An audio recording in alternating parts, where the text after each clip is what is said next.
สบายดีพี่น้องสบายดี FC ทุกท่านพี่น้อง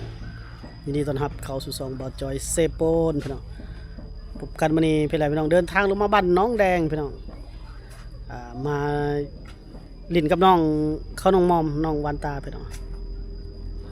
บ่ได้ถ่ายเพิ่นหลายมื้อแล้วไปแวะหาเพิ่นก่อนนี่พี่น้องฮอดน้องหวานตาสบายดี FC นั่นล่ะ สวัสดีเด้อ เอา ส ไหม วัสดีเด้อ FC หมดสุขุสุคน ไปทางใดช่วงนี้ ช่วงนี้บ่ค่อยไปไสเวียกกะหมดแล้วได้เฮ็ดเวียกหยังก็อยู่เฮือน ใส่หมอมบ่มานำซ้ำ เด้อมอมเด้อ ยังอยู่พุ่นบ่บ่ได้ไปเสียหยังให้ บ่อันเสียแล้ว เสียแล้ว เด้อ แล้วบ่เสียหยังให้ เด้อ หมักไหม้ก็บ่ได้ไปขายแล้วบ่ช่วงนี้ เด้อหมดแล้ว งดหมักไหม้เนาะน้องหมอมบ่ได้ไปขายได้พี่น้องเอ้ยเฮ็ดหยังสบายนี่ เฮ็ดหยังเนาะ อยู่เฮือนเนาะ เด้อ บ่ได้ไปให้ไปสวนบ่ได้ไปขายหมักไหม้ก็แสดงว่าบ่มีรายได้เข้าได้อบัดนี้เนาะเฮ็ดได้จังมีเงินซะบัดนี้ไปรับจ้างหยังบัดนี้ บ่มี น้องวันตาพุ่นช่วงบ่มีเวียกเฮ็ดนี่ก็อยู่เฮือนเนาะ เด้อ พักผ่อนยันเอาไปหางานรับจ้างต่ออีกบ่ได้ไปเนาะ เด้อ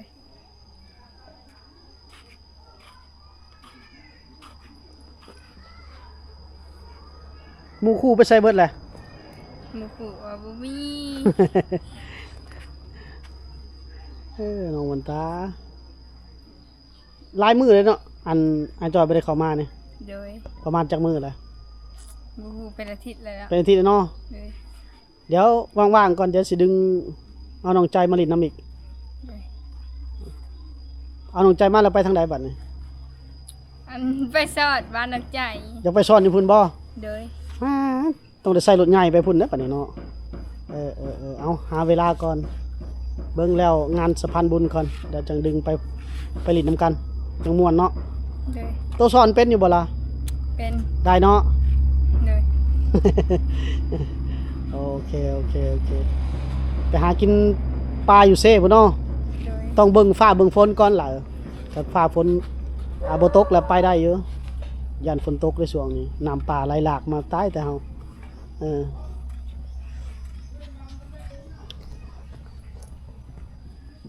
พี่น้องน้องมอมมาแล้วสบายดี FC นั่นล่ะ สวัสดี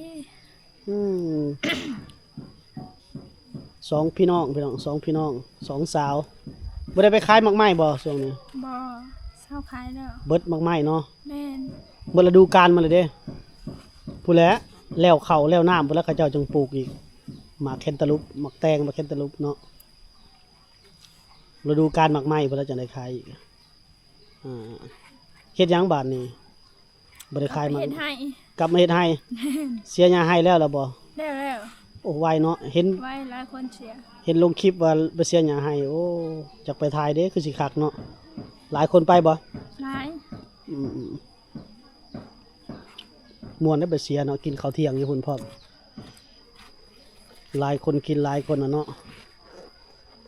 หลายคนไปมันก็แล้วไวเอาแห้งเขาบ่หรือว่าเขาไปซอย เอาแห้ง เอาแห้งเอาแล้วไปส่งแห้งเพิ่นแล้วบัดนี้ ยังอยู่ เออ บ้านเพิ่นไปเชียร์ยาเพิ่นไปส่ง โอ้เดี๋ยวบัดนี้สองพี่น้องเพิ่นงามคนละมุมงามคนละแบบผู้ใดงามให้ FC ตัดสินใจเอาเองเนาะ โอ้แต่ว่าเพิ่นนุ่งเครื่องมันนี่คือว่าด้านแทนน้องมอมนี่ก็เนาะสีขาวปานนี้แล้วเนาะ โอ้พิว หายใจฝืดเลยหายใจบออกเลยเห็น FC ว่าไม่ยังอันสาวลาวนี่คือนุ่งเครื่องคือนุ่งแต่เสื้อกันหนาวเพิ่นว่า พิ ยาม วให้มันขาวเนาะ ยามร้อนบ่นุ่งเสื้อกันหนาวยามหนาวบ่นุ่งเสื้ออันบางๆบ่นี่เขาแล้วเขา เฮ็ดแบบนี้แหละมันจึงขาวบ่ได้ใส่หยังอบพิวธรรมชาติบ่อบกับบ่ขาว บ่ขาวบ่ได้บ่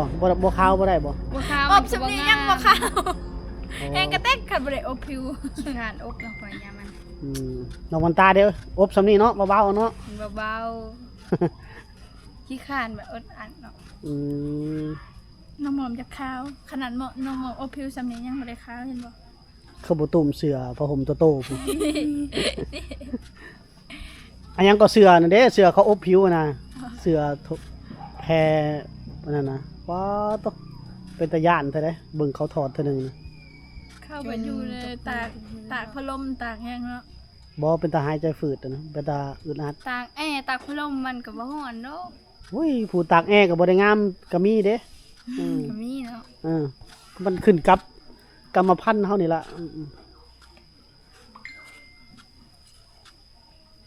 เฮ็ดได้ก็งามบัดได้งามนะอยู่ป่าอยู่เขาก็งาม คนมันงามบ่ได้ไปทางใดเนาะช่วงนี้เนาะ บ่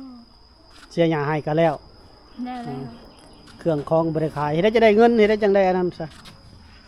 บ่ได้เงินแล้วอยู่ซื่อๆเนาะเป็นคนได้ร่อน ไปหารับจ้างอีก แค่รับจ้างก็บ่มีไผจ้าง เขาบ่รับเนาะ แม่ เขาพอคนแล้วเขาก็บ่ได้เปิดรับตลอด อีกอย่างเมืองเฮาก็เมืองน้อยๆก็เลยเขาก็บ่ได้เปิดรับตลอดเงินเดือนก็บ่ได้สูงเนาะเงินเดือนก็ เดื โต อนยังสุกกับล้านปลาย แม่นละล้านปลาย ล้านปลายเดี๋ยวนี้บ่ได้มีหยังเลยได้ บ่มีหยังเลยล้านปลายนะ เทียบสวัสดิ์ได้ทรงพื้น คันโตแพงๆเนาะ แม่ เสื้อนุ่งชุดหนึงก็800,000แหละ แม่ อันโตอ้ายเห็นเขาขายอยู่นี่ๆๆเห็นบ่ชุดอันหยังอะนะ แพง อันชุดนั้นกันๆหน่อยหนึงหั่นน่ะ แปดแสนมันสิงาม เอ้ยสาวผู้ไทยจะว่า800,000เด้อ เป็น เวลาเขาซื้อใส่เซยเด้อ800,000กับเท่าไหร่พี่น้อง800,000กับ1,000 กว่าบาทหนาสุดหนึงนะเฮาผู้หาเงินตะล่อนนี่ยังมีปัญญาใส่เด้อ มีน้องมอมบ่กล้าใส่ คนอื่นนี่เขาใส่เลยเด้ผู้เขาอันไปรับจ้าง น้องมอมบ่กล้าใส่บ่มีเงินชื่อ เคินมันยังว่ารสนิยมส่วนตัวผู้ได้มักก็ได้ก็เอาบางคนเขาก็ได้เงินเดือนมาล้านปลายเขาก็อยากได้งามก็คือว่าเขาอยากงามเขาก็ไปซื้อมา น้องมอมมีเงินชำนาญน้องมอมก็เสียดายอีก เสียดายเนาะเพื่อสิได้เงินล้านปลายเนาะ บ่ได้ง่ายหาเงินมา ไปเฮ็ดงานหมดเดือน เฮ็ดงานวันเดือ อ้าวน ความคิดบ่ตรงกันพี่น้องนางทวนไปทางใดมื้อนี้ ทวนนั่นบ่มาเฮ็ดเวียกแล้ว อยู่ไสเด้อนะ อยู่บ้านดง โอ้ เฮ็ดเวียกเงินเดือน โรงงานน้ำดื่ม แม่เลย อ๋อเจ้าคือบ่ไปนำซะ เขาบ่รับคุณงาน เขาพอเลยเนาะ แม่ ม่วนได้ของมันได้ไปพุ่นพ่อผู้บ่าวก็มีผู้บ่าวหลายได้อยู่หั่น ว่าอุ๊ยน้อง เออ สาวกันหลาย ผู้สาวก็หลาย โอ้ยมันมีกระแดดวะ แดดบ่ เอ้ย ผมเอาเนาะเป็นบรรยากาศทางบ้านแดดฝนจะตกนะพี่น้องโอ้ในห้องน้ำเลยเนาะเข้าน้ำเข้าในแล้วบ่เดี๋ยวนี้ ยัง ยังเอาแถวนี้มันมีน้ำประปาบ่หรือน้ำลิน น้ำลิ้นป้าก็มีเขาใส่ มีหมู่ประปาก็อ๋อ ว่า เอาน้ำมีบ่คนใส่แถวเขตใส่น้ำประปาเด้อ มี อ๋อ คนอยู่บ้านนี่ก็มี แต่ว่าน้ำลิ้นก็มี แต่น้ำลิ้นน่ะมัน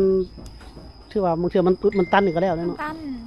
ตันตลอดดุยามนี่เฮงกระเตงยามนะ ยามฝนขี้เหงื่อไปอุดตันน้ำลิ้นก็คือน้ำลิ้นที่ต่อมาจากภูเขาต่อมาจากห้วยจากห้องเลยพี่น้องบ่ได้ผ่านการเกินยังวะกันตองน้ำเปลี่ยนแปลงเปลี่ยนน้ำนะน้ำประปาผัดก็คือฮู้จักเลยเนาะก็ได้มีการฟักน้ำอบน้ำเปลี่ยนน้ำก็มีเนาะคนเขาน้ำประปาเป็นเนาะ มี อ๋อสมใจยังบ่ได้เข้าบ่ บ่ เฮ็ดได้แต่ละเถื่อหาบเอาอยู่นี่ ห้ามเอาน้ำลิ้น อ๋อไปเอาน้ำลิ้นไปตักมาห้องน้ำก็ไปหาบมาอ๋อเอายามมันมืดเฮ็ดได้ซะน้องมอมบัดน้ำมืดในห้องน้ำบัดยามปวดท้ายเด้เฮ็ดได้ซะ ใช่ไปป้า บ่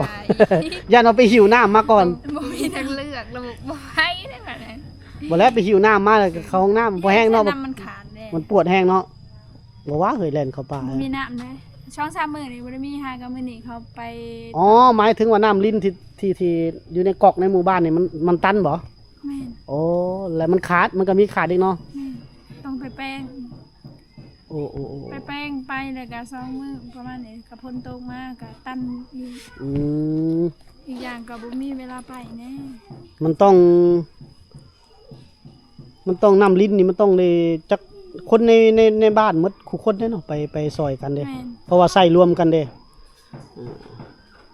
ใส่รวมกันแล้วก็ไปเฮ็ดนํกันเบิดแต่ละเฮือนเนาะอ๋อ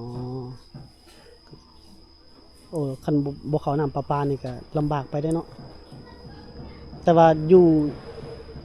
บ่มีน้ำประปาเข้าเฮือนนี่ก็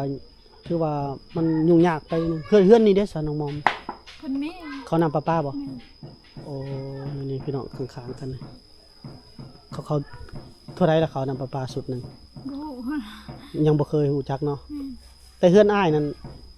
มันมี5ล้าน5กับ6ล้าน5ประมาณ10,000 บาทจักแล้วเฮาบ่ฮู้หม่องใดเฉพาะกงเตอร์กับทอที่เขาให้เท่านั้นได้ถ้ามันไกลมันยาวเขาก็ได้ซื้อทอตื่มอีกทอนั่นนะอ๋อถ้าน้ำลิ้นเสือบ่ได้เสียแล้วเนาะแต่บ่ได้เสียค่านั่นได้น้ำลิ้นเลยน้ำลิ้นจากห้วยจากห้องจากเขา เสียค่าน้ำแต่เสียค่าแห้ง แต่เขาได้หาบได้แบกเข้าเฮือนเองอ่า แบกตลอดเลย ก็แบกคู่มือแล้วเนาะจนมัน ตอนเช้าตอนแรง เศร้าแรงคือตำเข่าแล้วเนาะน้ำมันหมดก็ตับมันก็ตักก็ต้องได้ไปตักถือว่าเป็นกิจกรรมประจำวันเพิ่นและตักน้ำหาบน้ำเศร้าแรงเนาะอาบก็อยู่เอามาไว้อยู่ในห้องน้ำใส้น้ำหยังพี่น้องอ๋อมันเป็นสาขาเดียวกับมาทางบ้านอ้ายบ่เขตนี่น้ำประปานี่หน่วยงานเดียวกันนั่นแหละตามเบิ่งคือซีเมนต์แต่ก็บ่เกินน่าจะบ่เกิน10,000 กว่าบาทดอก10,000 บาท10,000นั่นแหละสลานเคยเข้าเฮือนอ้ายนี่ไกลเด้อเฮือนอ้ายจากทางมาหาน้ำประปานี่เขาเว้า6ล้านปลายแหล้ว6ล้านปลายก็10,000 บาทเพราะว่าอ้ายเฮือนอ้ายอยู่เลิกนะอันนี้บ่ฮู้ว่าอยู่โอ้ตาเราเคยใส่แถวนี้มันก็ต้องมีท่อเรามาแถวนี้เฮือนไกลๆเคยใส่นะ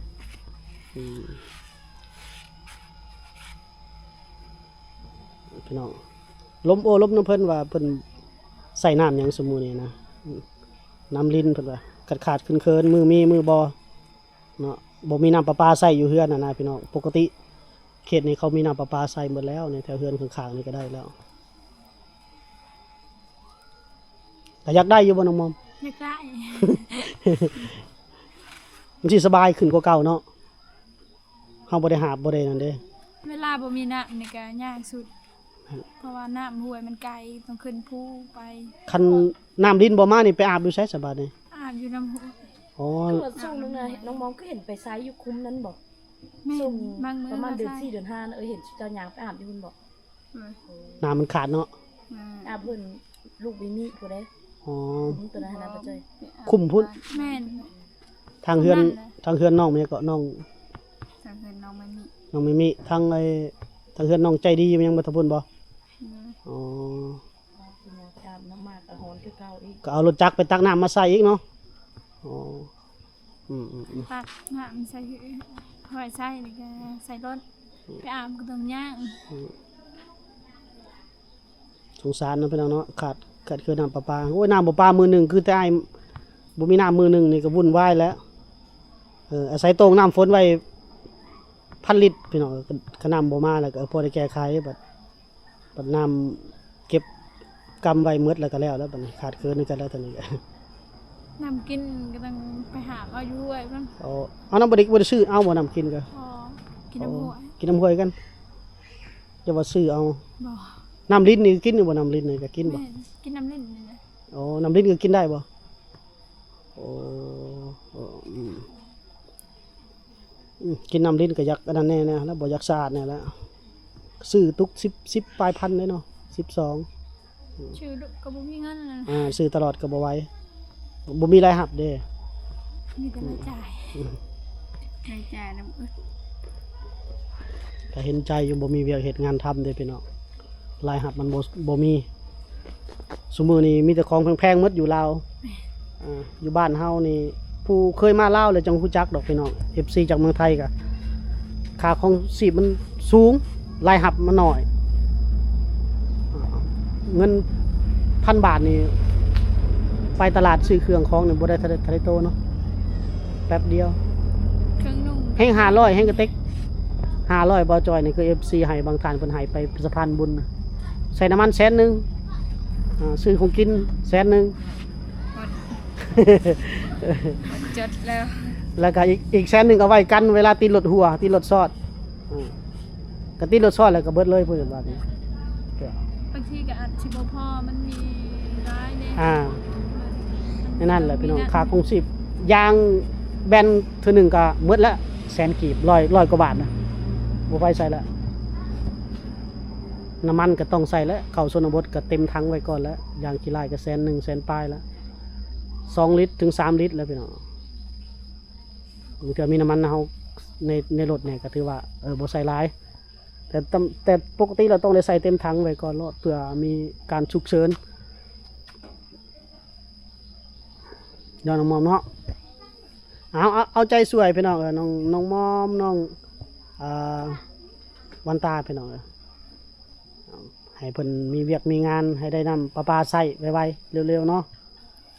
เอาพี่น้องสำนี้แหละอัปเดตน้องๆเพิ่นเด้อพี่น้องเด้อมื้อหน้าจะมาลิ้นมายามใหม่ยิ้มเข้าไว้น้องวันตาFC ว่าให้น้องวันตายิ้มดุๆได้เพิ่นว่ามื้อนี้บ่อยากล่าเริงปานใดคันมีหมู่คู่แน่นะคือสิล่าเริงนะโอเคพบกันใหม่ในพี่นาเด้อสำหรับวันนี้สบายดี สบายดีเด้อ FC เธอจุงพบกันใหม่เด้อ บ๊ายบาย บ๊ายบาย อืม